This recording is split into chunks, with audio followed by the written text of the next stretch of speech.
আসসালামু আলাইকুম। কেমন আছেন সবাই?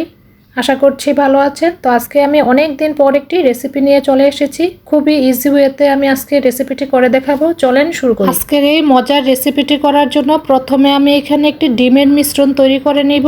আর এখানে আমি ক্যাপসিকাম, গাজর, পেঁয়াজ কুচি, কাঁচামরিচ কুচি দিয়েছি। তারপর পরিমাণ মতো লবণ দিয়ে ভালো করে মিশিয়ে নিচ্ছি। ডিমের মিশ্রণটা যখন ভালোভাবে মিশানো হয়ে যাবে তখন ডিমের মিশ্রণটা এক সাইডে রেখে দিয়ে আমি সস তৈরি করে নিব।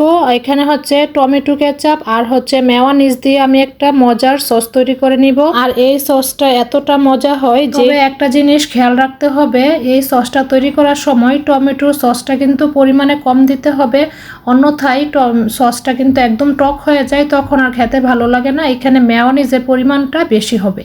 প্রথমে আমি 2 পিস ব্রেড নিয়ে নিয়েছি আর আমি যে সসটা বানিয়েছি এই সসটাই 2টা ব্রেডের উপর দিয়ে দিচ্ছি একটা চামচের সাহায্যে। এখন আমি চুলায় একটা ফ্রাইং প্যান বসিয়ে দিয়েছি আর এখানে আমি অল্প পরিমাণ রান্নার তেল দিয়ে দিয়েছি। এখানে কিন্তু চাইলে বাটার দিয়েও করা যায়, তাইলে আরও বেশি মজা হয়। বাটার দিয়ে ফ্রাই করে নিলে খুবই সুন্দর একটা ফ্লেভার আসে। তো আমার কাছে আজকে বাটার নেই, যার কারণে আমি তেল দিয়ে করছি। তো এখানে ডিমের মিশ্রণটা দিয়ে দিলাম। তারপরে আমি ব্রেডগুলো দিয়ে দিচ্ছি। আর আমি কিভাবে ব্রেডগুলো দিয়ে দিচ্ছি নিশ্চয়ই দেখে বুঝতে পেরেছেন। আমি কিন্তু সস লাগানোর অংশটা নিচের দিকে দিয়ে দিয়েছি।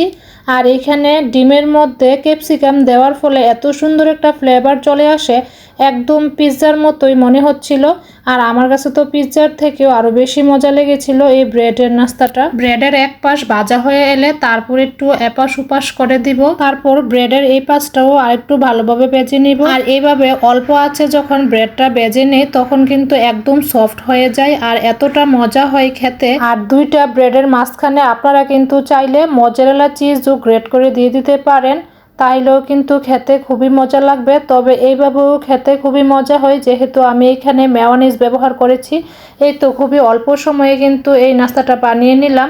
5 মিনিটের মতো সময় লেগেছে। আর একবার যদি বানিয়ে খান তাহলেই বুঝতে পারবেন যে এই ব্রেড দিয়েও এত মজার নাস্তা বানানো যায়। একদিকে তো খুবই অল্প সময়ে এই নাস্তাটা বানিয়ে নিতে পারবেন, অন্যদিকে আপনার শরীরের জন্য খুবই হেলদি হবে এই নাস্তাটা। আর বাচ্চারা তো ভীষণ পছন্দ করবে, আমার বাচ্চারা তো খুবই পছন্দ করে। আর আমার বাসায় সবসময় ব্রেড রাখি, ব্রেড দিয়ে তো বিভিন্ন ধরনের স্ন্যাক্স বানানো যায় খুবই অল্প সময়ে ঝটপট। আর এখানে যদি চিজ ব্যবহার করেন তাহলে কিন্তু আরও বেশি টেস্টি হবে। আমি আজকে মেয়োনিজ আর টমেটোর সস দিয়ে করে দেখিয়েছি, এইভাবেও কিন্তু খুবই মজা হয়। আর দেখে নিশ্চয়ই বুঝতে পেরেছেন কতটা সফট হয়েছে, একদমই সফট হয়েছে। তো আজকের রেসিপিটি এই পর্যন্তই। কেমন লেগেছে কমেন্ট করে জানাবেন এবং অবশ্যই ট্রাই করে দেখবেন। তো সবাই ভালো থাকবেন, আল্লাহ হাফেজ।